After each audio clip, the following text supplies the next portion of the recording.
जरूरी नहीं है, काम करना और व्यक्ति को संतुष्ट करना अति आवश्यक है, उसको उसका अधिकार दिलाना अति आवश्यक है। और उसी अधिकार की लड़ाई आज आपकी हम लोग सब मिलकर लड़ रहे हैं।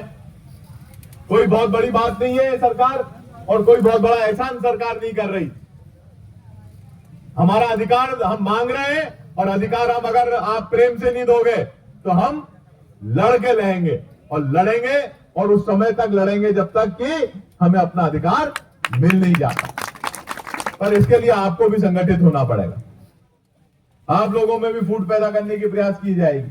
अभी मैं इसकी उत्तेजना देख रहा था, हमारा साथी है सुनील चौरसिया, टोड़ी गांव का रहने वाला है, 3-4 शब्द इससे गलत भी निकल गए, पर उसकी भावना समझिए, उसकी भावना क्या है, उसके साथ कितना अन्याय हो रहा है कि उसका आधा मकान लिया गया है और आधा मकान छोड़ दिया गया। सही है, तो कांकरिया में और कांकरिया में मैं आ रहा हूं, सब पे आ रहा हूं मैं। ये टोड़ी में एक मकान तो ऐसा है जिसका बाथरूम, हाँ, उसका बाथरूम जो है वहां पे जो उनका स्नानागार शौचालय है वो डूब क्षेत्र में, और बाकी का मकान छोड़ दिया गया। तो शौचालय ही डूब रहा उनका सिर्फ सरकार के हिसाब से। कांकरिया गांव में अधिकांश गांव को छोड़ दिया, पूरे घर में पानी है, पूरी तरफ पानी रहेगा, चारों तरफ, पर उनके हिसाब से कांकरिया डूबेगा नहीं। तो क्या हेलीकॉप्टर देंगे कांकरिया के किसानों को आने जाने के लिए? सेमला पार में जो एक बस्ती है हुड़ा के पहले, पूरा राजपूतपुरा, वो पूरी बस्ती डूब रही है, तो इन्होंने मना कर दिया कि भैया डूब ही नहीं रही, एक मकान डूबोया।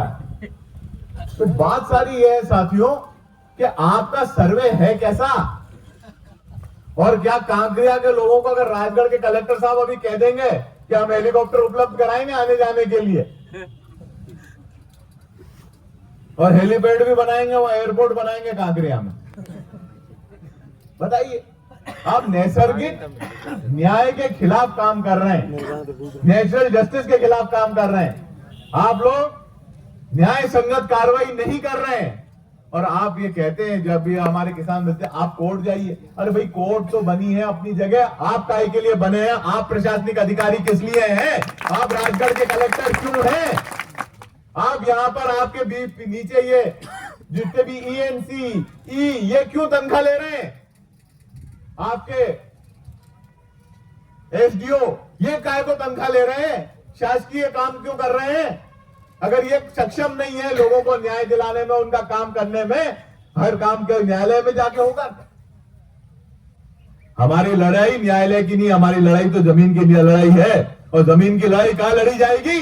जमीन पे लड़ी जाएगी, और सबसे पहले आंदोलन के माध्यम से लड़ी जाएगी। सत्याग्रह हमारा अधिकार है, और आप हमारे अधिकार को छीन नहीं सकते, हमारे अधिकार को वापस ले नहीं सकते। हमारे अधिकार के लिए हम लड़ेंगे और लड़ते रहेंगे।